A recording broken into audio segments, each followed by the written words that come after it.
भानगढ़ दुर्ग। इस किले को 1573 में आमेर के राजा भगवंत दास ने अपने दूसरे बेटे माधो सिंह के लिए बनाया था। माधो सिंह सम्राट अकबर के जनरल मान सिंह का छोटा भाई था। भानगढ़ से 5 किलोमीटर की दूरी पर सोमसागर नामक एक तालाब है, जिसके किनारे एक पत्थर मिला था। उसमें गड़े कुछ शब्दों से पता चलता है कि माधो सिंह अकबर के दरबार के दीवान थे। जैसा कि हम सब जानते हैं, किले की सुंदरता देखने लायक होती है। भानगढ़ का किला भी अन्य किलों की तरह काफी खूबसूरत था, परंतु बाद में एक श्राप के कारण यह भूतों का भानगढ़ कहलाया जाने लगा। इतिहास के आधार पर यह किला करीबन 300 वर्ष तक आबाद रहा। कहा जाता है कि किले के बनने से पहले एक साधु वहां रहा करते थे। उनका नाम था गुरुबाल नाथ, जिनसे मानसिंह प्रथम ने वहां किला बनाने की अनुमति मांगी थी, परंतु यह शर्त भी था कि किले की परछाई उस साधु के घर पर या कुटिया पर नहीं पड़नी चाहिए। अगर परछाई पड़े तो शहर का सर्वनाश हो जाएगा। परंतु किला बनाने के समय इस बात पर शायद ज्यादा ध्यान नहीं दिया गया था। अतः जैसे ही किला बनकर तैयार हुआ, उसकी परछाई साधु के घर पर पड़ी। किले की सर्वनाश की गाथा वहीं से प्रारंभ होती है।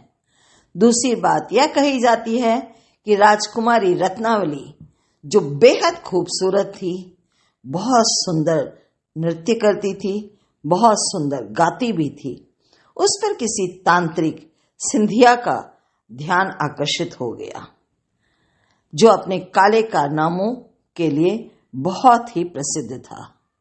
उस तांत्रिक ने राजकुमारी रत्नावली को जीतने की कोशिश की, पर राजकुमारी ने साफ इनकार कर दिया। अतः तांत्रिक ने छल से राजकुमारी के इत्र में प्रेम औषधि को मिलाकर राजकुमारी को दे दिया। परंतु जैसे ही राजकुमारी को इस बात का पता चला, उसने पूरे इत्र को दूर पड़े एक शिलाखंड पर डाल दिया।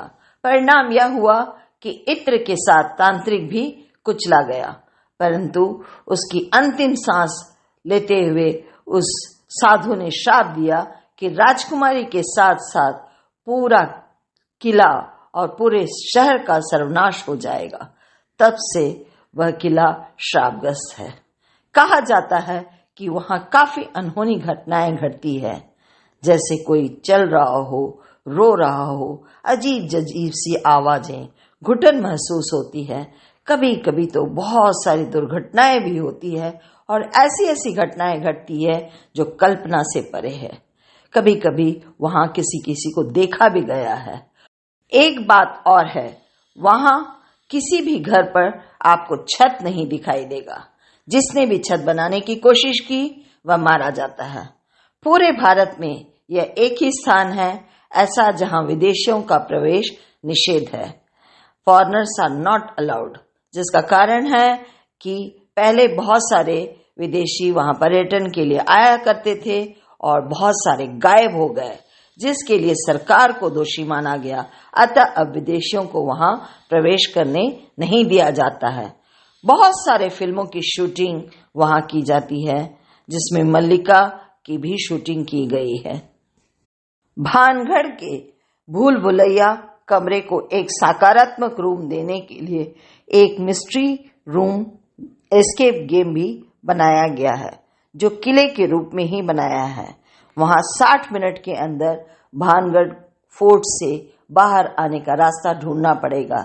यह एक टीम गेम की तरह खेला जाता है, ताकि हम उस स्थान से परिचित हो सकें।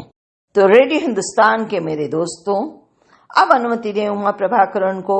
फिर मिलूंगी इसी तरह नई घटना, नई किस्सों के साथ। तब तक सुनते रहें रेडियो हिंदुस्तान। दोस्तों, जाते जाते इतना अवश्य कहूंगी, पानी बचाएं, पानी बचाना सिखाएं, पेड़ लगाएं, पेड़ लगाना सिखाएं।